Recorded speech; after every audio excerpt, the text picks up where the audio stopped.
Greetings, Benjamin J. from BENZTRAINZ with another in the series. Well, on the floor in the train room and beginning the process of derusting this American Flyer track.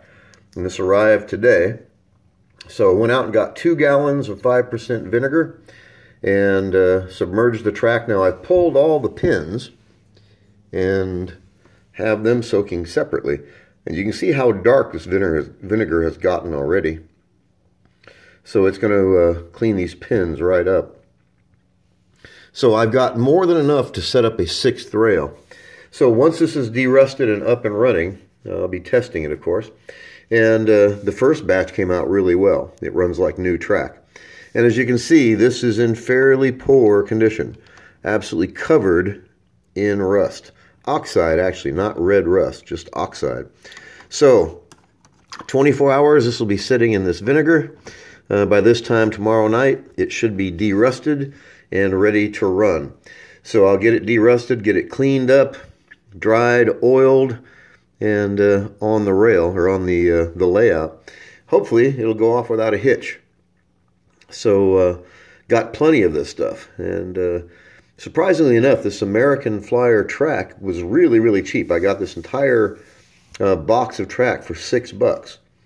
And since I had such good luck with the original track that I derusted, I figured I had nothing to lose to buy this.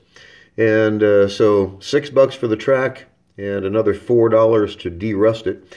Like I said, tomorrow this should be up and running. So all I have to do is derust the pins and then put the pins in their new order so it'll interface with Menard's track or any other track. And I'll have this up and running tomorrow. I hope. We shall see anyway. So I'll let this set overnight. It's currently, I don't know, it's probably about 8:30, I think, something like that.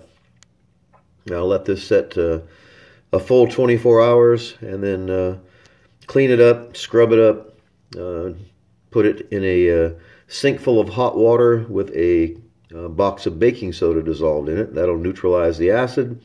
Then it goes into clear water to rinse it, and then it goes on a cookie sheet and into the oven at 150 degrees for an hour to dry it.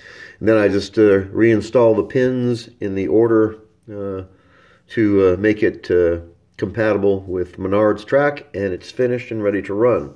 Going to be interesting. This was in fairly bad condition. Some of it was fair. A lot of it was not. It was none of it was usable. It's too covered in oxide to do anything. And like I said, this vinegar for the pins is already turning really dark, so it's derusting these pretty quick. So I'll give these a stir. I might replace the vinegar tonight. Yeah, I might let it set till tomorrow. We'll see. Anyway, the process has begun, and there's a lot of track here, enough to set up a complete 6th rail on the layout. So the next project is going to be switches and crossovers. And since this track interfaces with Menard's track, the switches and crossovers should work just as well.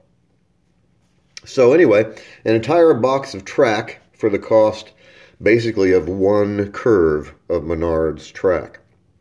So this is soaking and ready to go. It's been in there for, I don't know, less than an hour. So like I said, this is set 24 hours, and tomorrow I'll do a follow-up. You can see the progress. And then hopefully tomorrow night, this will be on the layout and running. Only time will tell. But anyway, just wanted to do a quick video on this. As always, if you have any questions, feel free to drop me an email. BENZTRAINZ@gmail.com. And as always, thank you for watching.